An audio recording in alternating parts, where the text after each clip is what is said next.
Sanibonani, ninjani niyaphila?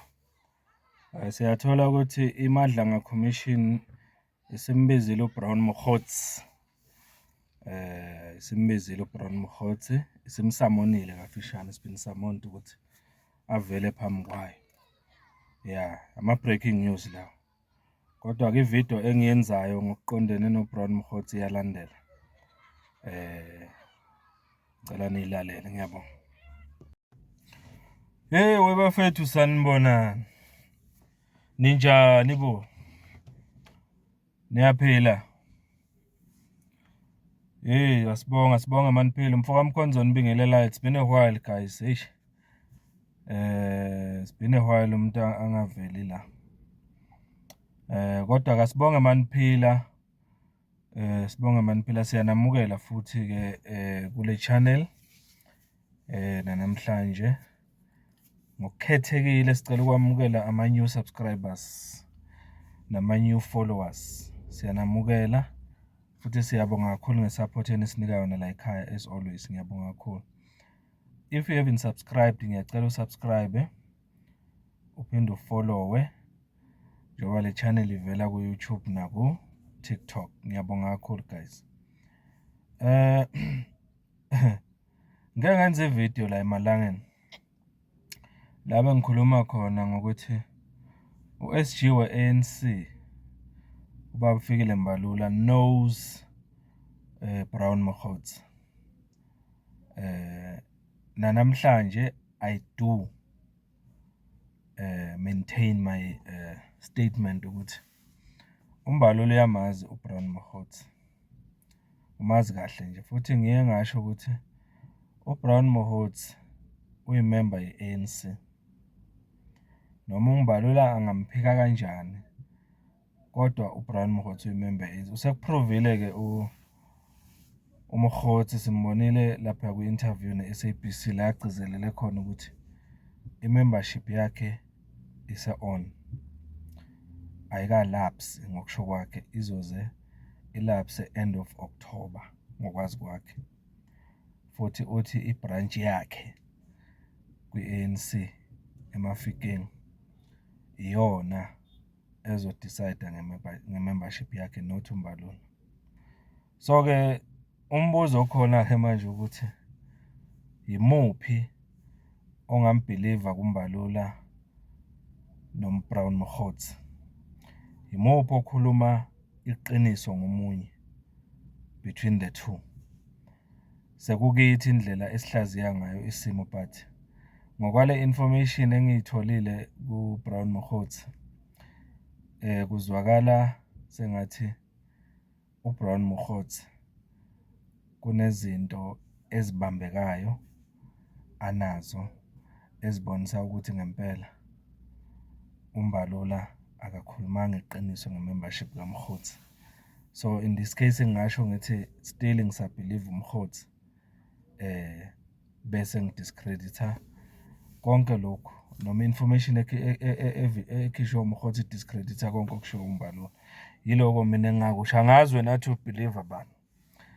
Yebo sikhuluma ngamamember e-ANC labantu ongeke ubathembe boyithu kodwa just in this case yokuthi bayazana yini. Omunye uthi akamazi omunye uthi hayi sisonke la ku-ANC so asazi. But ake ngene nje kafishane ke kwile interview eyenzeke ku-SABC ngezinto eyishiwo uBrown Mokgotsi. Engicabanga ukuthi funa sethu ukuzibheka kancane. Okokuqala ukuvezile ukuthi uyimember ye-ANC, not just a member of the ANC but in good standing. Usho njalo. Uthi I'm a member of the ANC in good standing. Uphinde yakuveza ukuthi uyivolunteer le-ANC. He was not lobbied. Azange azalandwe ngumuntu othile somewhere ukuthi awuzosenzela nangomsebenzi we-ANC kanje. Usixhumanise nabo somabhizinisi abafuna ukufunda i-ANC and all that. No, that hasn't happened. Uyena nje ovolunteer ku-ANC ukuyilekelela ey'ntweni ey'fana nokuthuthwa kwabalandeli be-ANC mabeya kuma-conference and the likes njalo njalo. So uthi uyivolontiya lani le-ANC. Indlela ayibeke ngayo-ke uMkhothi le ndaba uthi end of October nje kule nyanga le esikuyo, that's when i-membership yakhe ku-ANC izophela. So asazi noma izovuselelwa kodwa ngokusho kwaMbalula ngathi ngeyivuselela. Okunye-ke abuzwe kona ukuthi if kuwukuthi-ke uMbalula kunezinto ey'thile oyigxekayo ngoMbalula kule zinto ay'khulumile nani nani. Mawucabanga kungani uMbalula ekhuluma kanje ngawe ekuchitha ukuthi uyimembe ye-ANC uthi uBrown Mkhothi no, empeleni uMbalula akalwi nami, ulwa noSenzo Mchunu esebenzisa igama lami njengoBrown Mkhothi. Hawu, yes usho njalo uthi khumbula phela ukuthi ngo-2027 kuza inkomfa ye-ANC la kuzokhethwa khona ubuholi be-ANC and uyabona ukuthi uMchunu is running already for the leadership of the ANC. On the other side noMbalula is running. So mawungamlalela kahle uBrown Mkhothi usibekela setting the scene kafishane, usibonisa ukuthi ngempela uMbalula noMchunu they are running for the leadership of the ANC ngokusho kwakhe. So ingakho nje benqofana ngalendlela ngokusho kwakhe. Uthi hayi ukuthi kuliwa nami, mina I'm just nje a name esetshenziswayo ngoba sekubonakele ukuthi ngandlela thile kukhona okuthile abangakuyoza uMbalula against uMchunu kusetshenziswa mina ngoba kunezinto ezithile ezibonakala ukuthi ngiphumana noMchunu kuzo. Uyayibona? So in short mawungomlalela uBrown Mkhothi, uBrown Mkhothi ungapha kule side la Mchunu against iside likaMbalula. Uyayibona? Ngendlela ayibeka ngayo la. Kukhona okunye akuvezile la ngoba naye uMkhothi soveza izinto ezithile ke manje ngoMbalula. Uzama ukuveza uMbalula ukuthi uMbalula kahle kahle angazenzi ungcwele naye he has some skeletoniana wathini umama Bathabile Dlamini wathini kodwa everyone in the ANC has some skeletoniana whatever in their closet. In short esho ukuthi akekho ku-ANC ongenazo izinto ezithile ezokuganga noma ukukhohlakala ongayithola kuye. Short in short onke amalungu e-ANC kunento ezithile anazo. So uyakuveza ke uMkhothi la ukuthi uyakhumbula ku-January 8 statement eyayise Cape Town kulo nyaka ngoJanuary ukuthi uMbalula is the only person owahamba ngalesa skepe esasigijima ngendlela eyisimanga siya lapha eRobben Island. Uthi leso skepe leso sasikhokhelwe yenye ikhampani okungayona eyala South Africa. Walile-ke nokho ukuyisho igama laleyo khampani. Kodwa ngendlela ayichaza ngayo uMkhothi uthi indlela uMbalula ahamba ngayo ngalesa skepe iyasolisa. Ngokwayo nje iyasolisa ukuthi wayithola kanjani leya transport ehlukile kweyamanye amalungu e-ANC yena yedwa. Istatement esibalulekile lesi singasithathi kancane ukuthi ku-ANC kahle kahle mawungabheka ngendlela ayibeka ngayo uMkhothi, ku-ANC ama-leaders e-ANC kahle kahle anabo somabhizinisi babo abasebenzisana nabo ukuthi babasupporte ey'ntweni ey'thile njengoba be-leader kwi-ANC. Kodwa-ke asazi ukuthi labo bosomabhizinisi batholani in return from the leaders of the ANC. Ngedlule lapho okunye akuvezile uMkhothi uthi uMbalula wake waya phesheya ehamba nobani na, ehamba noKhekhe, uVusi Khekhe. uVusi Khekhe lesikhuluma ngaye lokuthiwa wabulala uBhozwana. Angibazi bonke labantu but information esiyithola lapha kuMkhothi uthi uKhekhe wabulala uBhozwana ene usejele sikhuluma nje uKhekhe, uVusi Khekhe lo ngokuthi wakhomitha icala lokubulala uBhozwana. Kodwa just some days before uBhozwana afe, uthi uMkhothi uKhekhe lo Vusikhekhe wake waya phesheya noMbalula. Yayizwa leyo nto. After beye phesheya noMbalula sekufa uBhozwana. Yayizwa leyo nto. Ufa uBhozwana nje ukolotwa nguMbalula i1 million rand ayimboleke yona. Ngiyayibona le nkulumo kaBrown Mkhothi ukuthi ngisho ingaqondanga straight ukuthi uBhozwana wabulawa kanjani, kodwa uyezwa ukuthi ngandlela thile kukhona into uMbalula yaziyo ngokufa kaBhozwana. Asazi ukuthi uqonda ukuthini uBrown Mkhothi, noma mhlawumbe uqonda ukuthi uMbalula kungenzeka wacela uVusikhekhe ukuthi ambulalele uBhozwana ngoba mhlawumbe uBhozwana wayesefuna imali yakhe i1 million le engasakhona ukuyikhokha uMbalula, sazi. But le nkulumo i-around lapho ngoba uzothi uMkhothi uke waya even kwifamily kaBhozwana wayo-check-a ukuthi uMbalula wayikhokha le mali le 1 million ayiboleka uBhozwana. Uthi ifamily kaBhozwana ithi cha, kuze kube namhlanje akayikhokhe. Uyayizwa leyo nto. So asazi labantu bazelana izinto ejulile uBrown Mkhothi nobani noFikile Mbalula. Okunye okuvelayo ke la mayebuzwa ukuthi uKhethi Matlala ke manje wazana kanjani noKhethi Matlala wena? Uthi hayi uKhethi Matlala usomabhizinisi nami ngisomabhizinisi. So osomabhizinisi kuyenzeka baxhumane lapha nalapha yana ey'ntweni ey'thile ey'thinta amabhizinisi abo basizana. Uthi ke kodwa asivamile ukubuzana singosomabhizinisi ukuthi yibuphi ubugebengu obenzayo ngasese. So in short, mangabe kunobugebengu obenziwa uKhethi Matlala ngasese, angene kubo mina, angihlangene nabo. Mina uKhethi Matlala engikwaziyo ngayo yiloko esikuxoxayo ngokwebhizinisi kuphela. Izinto azenza ngasese angazi lutho ngazo. uBrown Mkhothi njalo lo. Uyayibona? Mabe mbuza ke ngala WhatsApp messages between yena noKhethi Matlala ukuthi uthini ngawo ke lawo messages between uKhethi. Uthi into okumele niyazi la ukuthi kuyenzeka ukuthi ama messages abantu ashintshwe. Uyayibona?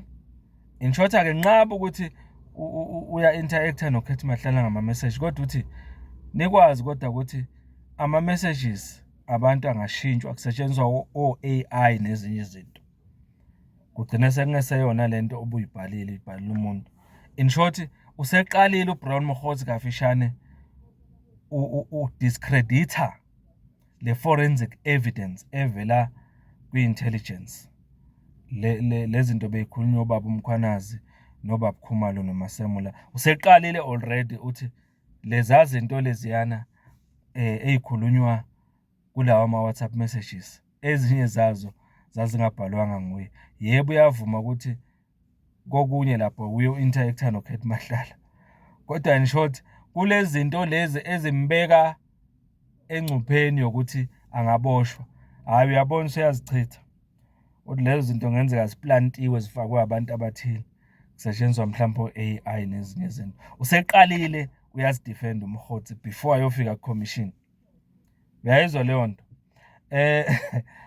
Uthi okunye kukhona into asola ngayo oMkhwanazi nabo Khumalo noMasemula. Uthi akaze abone lapha kule commission beveza usection 205 okuyigunya lokuthi bangene kuma cellphone wabo. In short bangene ku cellphone kaBrown Mkhothi, bangene ku cellphone kaKhethi Matlala, bangene ku cellphone kaMchunu ba-check ukuthi vele yibona yena ababhala lezi. Uthi njengoba ingekho leyo section 205 ebanika i-access to their cell phones, shothi yonke into ekhulunywa uMkhwanazi noKhumalo noMasemula ukuthi yenzeka noma inkulumo eyenzeka between uKate noMkhothi noMchunu. Uthi konke lokho kusho ukuthi abanalo igunya lokuthi bangakhuluma ngezinto ezisemafonini abo. Umthetho awukuvumi lokho ngoba usection 205 abawuvezanga ukuthi ubanika lelo gunya. Uyayezwa leyo nto? Uyezwa athi inkunzi malanga lo Umkhothi kahle kahle is a real ANC member. This one is an ANC. Uyezwa ukuthi ukukhuluma iANC ke manje. Uyayizwa lento usehlanganise onke amabutho akhe mangayibika ngalendlela ukuthi I'm ready for war. And mawungamlalela kahle ukhuluma exactly ngalendlela akhulume ngayo ubaba uMchunu recently. Njengoba sike samuzwa akhuluma ngazi noma abekwenye event lapha noma bengumncwabo noma kini. Uyamuzwa ukuthi ukhulume with confidence uMchunu naye uyazethemba. Shothi asarede amabutho kaMchunu noMkhothi areda wakhe abayolwa ngawo kuphi kule commissioner ngamadlanga. They are ready mawungabezwa kahle sebalungise yonke into. So kukhona okunye okuvelayo ke la bambuze ngale tender yaseThembisa Hospital ukuthi yini ayaziyo ngale tender yaseThembisa Hospital. Uzokhumbula ukuthi eThembisa Hospital kwalahleka imali ebalelwa ku360 million rand okusolakala ukuthi yangena kwi-account kabani kaVusi Khethi Matlala njoba thola leya tender ngendlela engekho right kwaze wagcina kushona omama uBabita Deokaran wayephenya ngaleyo tender engahambanga kahle. Umkhothi uthi akazi lutho ngayo yonke leyo nto leyo yena. Uthi akazi lutho njengetender yaseThembisa, akazi lutho nokuthi uMatlala wayithola kanjani nalabo mawumela akukhulunywa ngaba akazi nix. Uthi uzoveza konke futhi ubufakazi balo ukuthi akazi nix commission. Kodwa khona ke mina njengomfaka Mkhonzi into mangithema ngiyibuka ngabona ukuthi hayi lo udlala ngathi uyazi. Yazi kanjani? Uzokhumbula phela athi leya tender kaKhethi Matlala eThembisa Hospital yayi mayelana nokuzokwenza izinto ezithinta health. Angazi kuyabalwa nje izinto zaka Department of Health ukulekelela ngoba kwakuyisikhathi seCovid nani. So uKhethi Matlala kwakungathi umuntu ozolekelela ngezinto ze-health lapha COVID ubo wellness nani. Uyabona? Okwakuyinto ayengekho even qualified ukuyenza mawulandelela kahle uKhethi Matlala. So naku ke mina okungenza ngibone ukuthi hayi uyazi uMkhothi enengandlela thile kune possibility yokuthi uBrown Mkhothi wam-advisor noma wa-advise uKhethi ukuthi nayi tender eThembisa akuyizame. Mina ngeke ngayizama ngisebenzisa my own Brown Mkhothi Foundation but it didn't work. Uyayibona ngoba uthi wakwayizama ukuyenza itender but yaka health mhlambe le ku province yakhe kuboMafikeng le yangaphumelela and all that, but kune possibility ke manje ukuthi wabese uxhumana nobani noMkhothi. Mina sayindlela nje yami engihlanganisa ngayo amadoda ami ukuthi in a way ukungena kukaKhethi Matlala eThembisa Hospital netender yakhe application lapha ukuthi athole itender in a way ngenzeka ukuthi wayesebenzisana naye uBrown Mkhothi emsiza noma belekelelana kuloko ngoba leyavela ngandlela thile igama lakhe uBrown Mkhothi lapha kule Thembisa scandal, tender scandal. Kanjani? Ngoba naye uke wayizama before iDepartment of Health ukuthi imnike itender ecishe ifana nekaKhethi Matlala. Ngeke ke izinto ezinjengalezi zihambisane kungekho akakuzama futhi eclose kuKhethi Matlala. Uyayizwa leyo nto leyo? So lastly amayelana nale political killings task team ukuthi disbandwe ngendlela engacaci. Bambuza ukuthi wazini ngalokho, uthi akazi lutho. Uthi yebo ngayisend message kuKhethi Matlala ethi i-political killings task team le eyakuharasa isedisbandiwe. Uyakuvuma ukuthi yebo ayisenda leyo message, but ukuthi une information yokuthi yadisbandwa kanjani kwaphela kanjani ngayo uthi akazi. Uthi yena nje wayesethole leyo information le ukuthi leyo task team seyidisbandiwe wasutshela ubani uKhethi Matlala. But ukhumbule ukuthi leyo information leyo yokudisbandwa kwale task team into eyenzeka kudala bengazi abaningi eSouth Africa. Wayithola kanjani yena uBrown Mkhothi ukuthi seyidisbandiwe le task team? Wayithola kanjani? imibuzo kufanele siyibheke leyo noma siyibuke ukuthi wazi okuningi ujulile ngolwazi lwayo yonke lento yokudisbandwa kwe-political killing stars team uBrownmouth, but la ufuna ukukuveza ukuthi I'm ready ukuya kumadlanga and I'm ready to fight. Okusho kona ukuthi ngandlela thile uBrown Mokgotsi nobaba uMchunu uSenzo Mchunu they are ready for Madlanga Commission ukuthi bayorabha stempa yonke into eshiwo umkhwanazi noma simulana. Umbuzo ozosala ukuthi ama-South Africans after konke lokho azokholwa bani between ubaba Masimula, uKhumalo noMasimula, ngapha kube uMchunu, uMkgotsi noKhethi Matlala nabanye. Uzogcina ulalela bani, uthemba bani. Kunzima bafowethu, kodwa nje mina sengiyiconclude la. Mangilalela uBrown Mokgotsi. uBrown Mokgotsi lana uyaveza ukuthi ngempela ku-ANC kusetshenzwa kanjani. Kancane kancane uyazivezela ukuthi kunabantu ku-ANC abavolontiya ukuhlanganisa i-ANC nabo somabhizinisi abathile, okuwukuthi labo bosomabhizinisi akubukwa nokuthi labo bosomabhizinisi benzani. Mangabe nje beredi labo bosomabhizinisi ukufunda i-ANC, ukukhipha imali, in short ey'ntweni ze-ANC, labo bosomabhizinisi bangathola noma yini ku-ANC uma isisemandleni. Yingakho izwe lethu ligowa down kanje likule simo elikuso, yingoba kunabantu abafana noBrown Mokgotsi abasebenzela nje ukuvolontiyela i-ANC ukuthi bayihlanganise nanoma yimuphi uzomabhizinisi. Doesn't matter ukuthi wenza liphi ibhizinisi noma ngabe le crime, uma nje kuzolekelelwa i-ANC kuphela. Yiloko okubaluleke kakhulu ukuthi i-ANC ilekelelwe ngeyimali. Yingakho ubheka kuma-events e-ANC kuyagcwala and all that. Abantu mabengena emabhasini banikwa o-KFC, banikwe neyimali o-200 rand. Sekuyacaca manje ukuthi oBrown Mokgotsi laba benza konke lokho ukuthi kube possible. Abantu baheheke baye kuma-event o-January 8 statement and all that. Kusetshenziswa le imali eyivela kubo Khethi Matlala. Kuningi okuvelayo bafethu. Umbuzo kosalayo egcineni, wena njengomvoti, ikakhulukazi wena ovotele ANC, uthini ngako konke lokho?